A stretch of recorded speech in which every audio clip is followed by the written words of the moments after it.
Welcome to Deadly Manners. We will begin our program right after a word from our sponsors. Take it away, Kristen.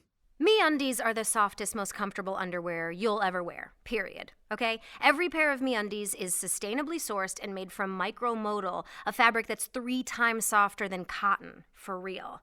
If you're used to buying boring underwear, MeUndies will change everything. You have to feel for yourself why MeUndies has sold over 5 million pairs to date. 5 million buns. And if you don't love your first pair of MeUndies, they're free. For a limited time, get 20% off your first pair, plus free shipping at MeUndies.com/deadly. That's MeUndies.com/deadly. Looking great for a wedding or special event has never been easier than with theblacktux.com. With high-quality rental suits and tuxedos delivered to your doorstep. Yes. The Black Tux is giving guys a new way to rent. And get this, the Black Tux offers free home try-on so you can see the fit, feel the fit, and look how good you look. Yes, baby. Yes, you can get your quality suit anytime before the event. The best part is that it's done completely online. You're kidding. No trips to the tux place at all. Well, after ordering, your suit's going to arrive 14 days before your event. That's a full 2 weeks to then try it on like you were talking about and make sure everything fits. If anything is less than perfect, The Black Tux will send you a free replacement right away. When your event's over, drop your rental back in the mail. Shipping is free, by the way, both ways. How easy is that? It couldn't be easier. Getting a tuxedo for your event is just the easiest thing in the world now, thanks to blacktux.com. Get started now. Check out theblacktux.com/deadly. Get $20 off your first go at it. Experience a new way to rent. theblacktux.com/deadly.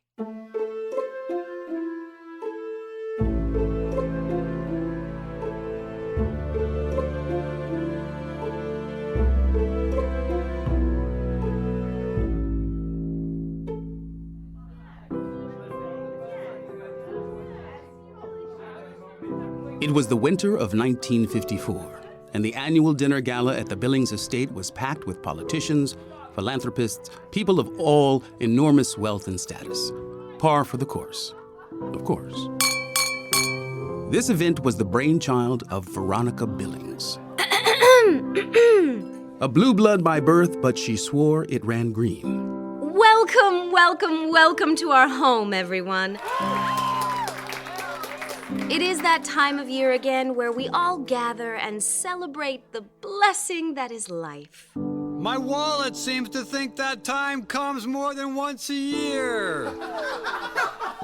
Bill Billings wasn't much for public fanfare, but he always played his part.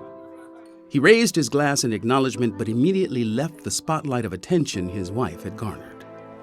And of course, my husband William, whom you all know, and I hope love as much as I do. Well, maybe not as much. I mean, we are married after all. Olivia? Olivia, darling, where are you? Olivia Billings was Veronica and William's adopted daughter. A young Veronica had plucked her from her impoverished land of Liberia when she was just a child. She cared not about the laws of her own segregated country, for the wealthy had their own segregation. Only things that truly separated their kind from the others were commas and zeros. Here, Mama. Come forward, won't you? A shy Billings. I could swear you weren't even mine. I'm not. Like her father, Olivia did not enjoy the spotlight as much, at least not when she had to share it with her mother. For those of you who are joining us for the first time tonight, this is my daughter, Olivia. I saved her from a life of nothing. Isn't that grand? Woo! Olivia smiled with gratitude, or tried to at least. Now, everyone eat, drink, and keep the party going. Veronica schmoozed her way across the room, greeting guests with endless effervescence. Madam. Heavens! You know, you mustn't sneak up on me like that. My mistake. The chef wanted to know when the main course should be circulated, as you had not determined the time prior. George, the ever-faithful butler, had a knack for appearing when he was least expected, a rather exasperating talent. Oh, you know scheduling takes all the fun out of it. But all right, I suppose 8 o'clock is sufficient, and make sure the aperitif is served immediately before. Of course, madam. I will ring for the maid and have her clean this up. Again, my apologies for startling you so. The maid, Beatrice, entered the room, and all eyes instantly fell on her. She was young and effortlessly beautiful. Two things Veronica clung to with every ounce of her being. She quickly made her way to the broken glass and began sweeping up the mess. Make sure you get every last piece. Of course, ma'am. Veronica glared sharply, giving the shards of glass a run for its money. And what did I tell you about calling me ma'am? My apologies. Veronica sauntered away to the other guests who demanded her presence. The maid watched her go, briefly connecting eyes across the room with Olivia, who glared at her pitifully. Joseph and Esther Feinstein, my most trusted benefactors. I'm so glad you could make it. Well, you know it wasn't easy with this awful snowstorm coming. I mean, the radio said we're due for 14 inches. Can you believe that? Esther, enough about the weather. I had to hear about it the entire drive here. Now, let's not grab at each other's throats like that. We're all just here to have a good time, right? Speaking of here, where is Senator Clark? And you tell me not to start. I have some ideas, that's all. Okay? I don't see what the big deal is about talking shop with a powerful man. He's trying to change the property taxes so he stops losing money on his terrible building investment. They're not terrible. I'm being robbed by the government. A few individuals in particular. I'm almost certain of it. I have names, I think. I didn't realize I married Joseph McCarthy. Don't even joke like that. My husband is still a bit sensitive about the whole communist business. Veronica scanned the room for her husband. She spotted him across the way amidst a small crowd, being greatly entertained by their hired magician. Pick a card, any card. William pulled a card from the deck. It was the Jack of Diamonds. Now put it back in the deck, face down. Don't let me see it. William did just so. Is this your card? No, sir. He put it face down on the table and pulled another. How about this? Wrong again. Enrique put that one face down as well and pulled a third card. This? William shook his head. Enrique put the third card face down in front of him. Well, sir, if none of those three cards were yours, then explain this. Enrique flipped over the three face-down cards to reveal 3 Jack of Diamonds. Ooh. Oh, my goodness. A triumph. Truly outstanding. Enrique bowed fantastically, soaking up the sounds of pleasure he craved so desperately from his audience. A trick deck for a tricky man. Nothing exceptionally magical about that. Oh, don't be rude, Olivia. It's unbecoming. Olivia rolled her eyes, sipping at her drink in disdain. I'm going upstairs. Veronica noticed her daughter's hasty exit and approached her husband. Now, what was that all about? Champagne problems. What? What's wrong with the champagne? No, sweetie. I simply mean she's being a teenager. You know how it can be. You were that young once. His eyes drifted over to where the maid was clearing out a row of down drinks. Veronica noticed. Yes, well, time passes. For us all. The snow had started its earthly assault. Chunks of white colliding with the ground like frosty missiles. See? I told you it was gonna be bad. Now, how are we supposed to get home? Maybe we should leave now. You know Veronica would never allow that. Besides, we haven't even had dinner yet. Perhaps it'll subside by then. All right. Will you hold my drink? I'm off to the restroom. Attention! Attention, everyone! As you may have noticed, there is a bit of a storm raging around us. Rest assured, should roads become undrivable, you are all welcome to stay here until it lets up. We have plenty of space, plenty of heat, and I can't afford to have anything happen to any of you. Literally. Perhaps I should go grab some candles, just in case. Veronica left, and the guests chattered on. Forks feeding into hungry mouths, plates being scraped, glasses clinking together. The sound of a soft piano. It was a lavish affair, and everyone seemed to be enjoying themselves. Until the power went out completely. Where's the light? This isn't good. Turn the power back on. And then... What was that sound? Was that a gunshot? Couldn't be. when the lights came on, a shriek was heard from a nearby room. In the billiards room, everyone found an astonished Veronica standing over the dead, bleeding body of the formerly fabulous Enrique Ensemble. A bullet hole through his head, a silver pistol on the ground beside him. William rushed to his wife's side. What the hell happened here? Looks like he made his life disappear. A suicide? Maybe it's another trick. Oh, don't be so crass, Olivia. A man is dead. Oh dear, and on my Parisian rug. How cruel. Madam. A shaken Veronica clutched her chest in fright. George! Apologies again, but it appears as though the phone lines are down.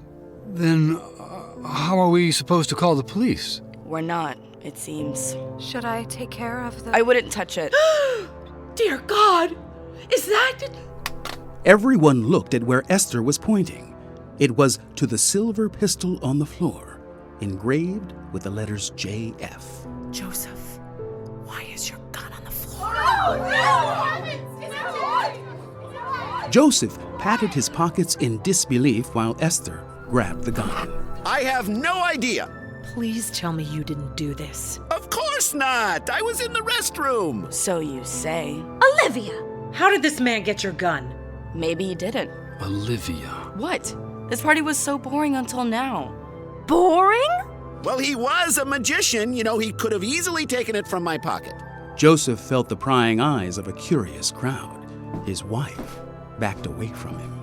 Esther, please. I think I need to lie down. Excuse me. Esther! He went to go after her, but William stopped him. What are you doing? Let me go! Just calm down, Joe. You can't be serious. You can't possibly think that I had anything to do with this. Clearly she does. To your room, Olivia. Now. Perhaps you should stay in here for now, Joseph. Just until the police come.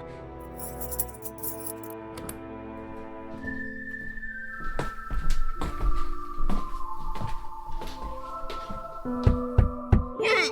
You have to come back! I always knew you couldn't trust his kind. Prominent politician Roger Clark sneered at the now ostracized Joseph Feinstein. His wife Nancy looked at him, embarrassed. Roger, don't start. It's bad enough the world of politics is filled with scandal, and now this Jew is bringing chaos to what was supposed to be a perfectly wonderful evening. We don't know what happened or why. And attacking a man for his religious beliefs will not be tolerated in this house. As you can see, all kinds are accepted here. I like you, Billings, but you liberals make me sick. This guy is clearly a murderer. Should I just sit back and accept that too? Well, I suppose that's the sound of dinner. If anyone's still hungry. Oh, please don't go. Veronica followed the exiting crowd to the front doors of her house. Everyone could see that the snow outside had piled halfway high up the window already.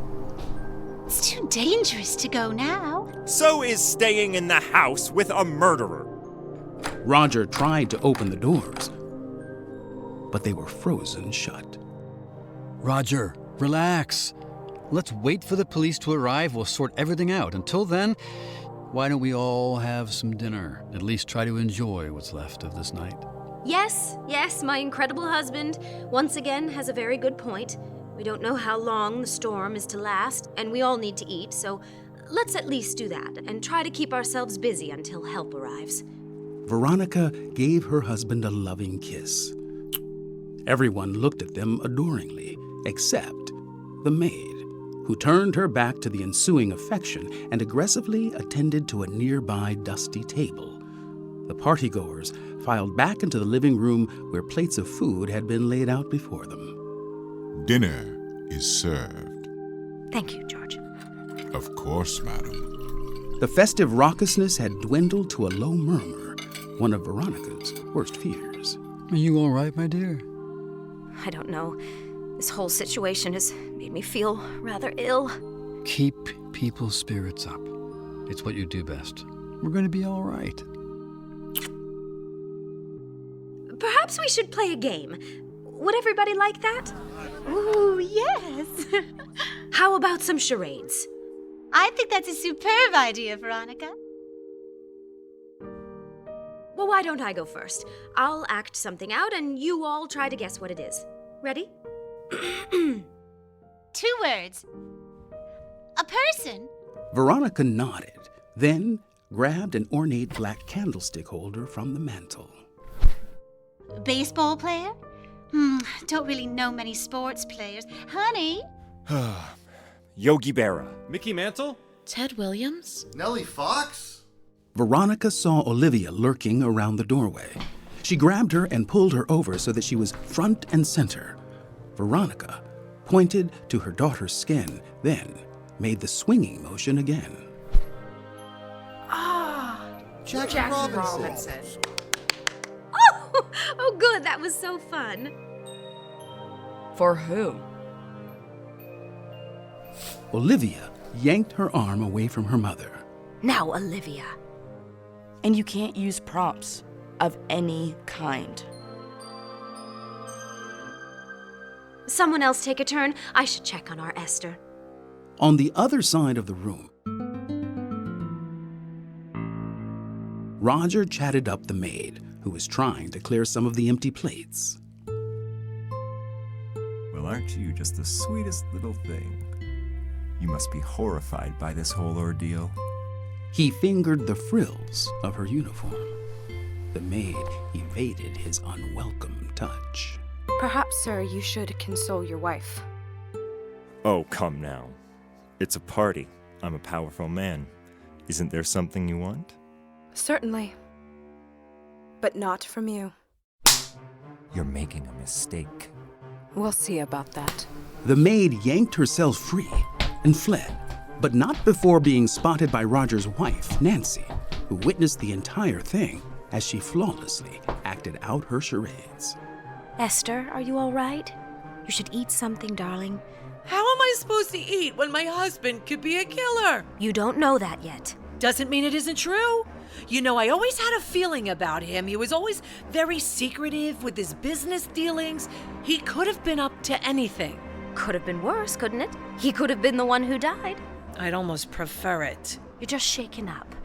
Regardless, you still need to take care of yourself. Come, let's go downstairs and rejoin the party. You go ahead. I need a few more minutes. Veronica gave her a quick hug and made her exit.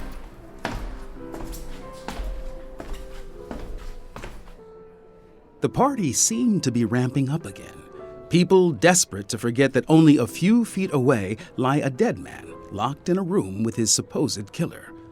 Veronica scanned the room, pleased that her night was not yet completely lost. In a few moments, the butler will come by with more cocktails. Please, everyone, help yourselves and let him know if you need anything else. Veronica rejoined her husband, who sat at their grand piano playing a jaunty tune. Keeping the spirits up too, I see. I may not love these parties of yours, but I do love you. And it pains me to see you so upset. What are we going to do? What if we're snowed in for days? The body will certainly start to smell. Oh, what an awful smell that would be. And Joseph, what are we to do about him? You don't think he actually did it, do you? As much as I don't want to believe he's capable of such a thing, people always have ways of surprising you. Oh, I just keep thinking about poor Esther. What will become of her? Now, Esther is strong and resilient, just like you. No matter what happens, she will be fine. And so will we. I do hope you're right. Oh no! Veronica noticed a significantly drunker Roger harassing a freshly emerged Esther. Despicable. That's what you are. A bunch of Christ killers. No wonder you murder. It's in your blood. Mr. Clark, I find your comments reprehensible and I don't give a shit what you find. You and all your people can go to hell for all I care. Jewish people don't believe in hell. Oh, good. The Moor has something to say. Speak up, child, unless you want a whipping from your massa. Now that is enough of that. Don't you dare speak to my daughter that way. Don't you know who I am? I'm the most powerful man in this room. I could buy and sell all of you at the drop of a hat. William quickly rushed to Roger and escorted him away. Let's go take a breather, shall we? I'm so sorry, Olivia. Are you all right? I hate your friends. Sorry, everyone. The storm is truly wreaking havoc on our electrical system. Let me make sure we're on course for dessert. Veronica left. A few moments later, the power went out again. Everyone kept talking and carrying on, knowing that it was all they could do. When the lights finally came back on, Veronica had returned. Esther, I know you're upset, but we do have to at least feed your husband. Do we? I'll come with you. And don't worry, there's nothing to be afraid of. After all, you're the one with the gun now, aren't you? You're right. Let's go. The two women grabbed a plate of food and went to the room where Joseph Feinstein was quartered off. Veronica grabbed the key from the dresser.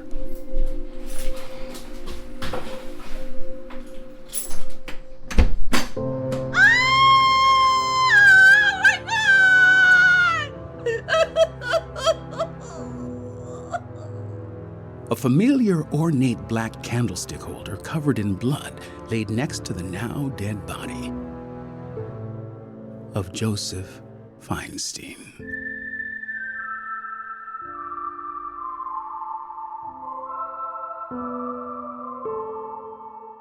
Thank you for listening. We're going to share a preview of Chapter 2 of Deadly Manners right after a word from our sponsors. MeUndies are the softest, most comfortable underwear you'll ever wear. For a limited time, get 20% off your first pair, plus free shipping at MeUndies.com/deadly. That's MeUndies.com/deadly. This episode is brought to you by TheBlackTux.com. I'm telling you guys, if you need to get gussied up for an event, it's The Black Tux. They have tuxes, they have suits, and for $20 off your first order, get started now at TheBlackTux.com/deadly. That's TheBlackTux.com/deadly. On the next chapter of Deadly Manners. You better take your hands off me. And you better take your hands off that. Oh God, who did this? It could have been anyone. Anyone with your candelabra. I'll tell the police you did it, you hear me? I'll tell the police you did it! I will not spend one more minute in this slaughterhouse. My lips are sealed. All right, honey. Let me get you all set up. Available now on all podcast apps, as well as ad-free and in lossless sound quality on Shudder and Sundance Now. Get your first month free on both platforms with the offer code DEADLY.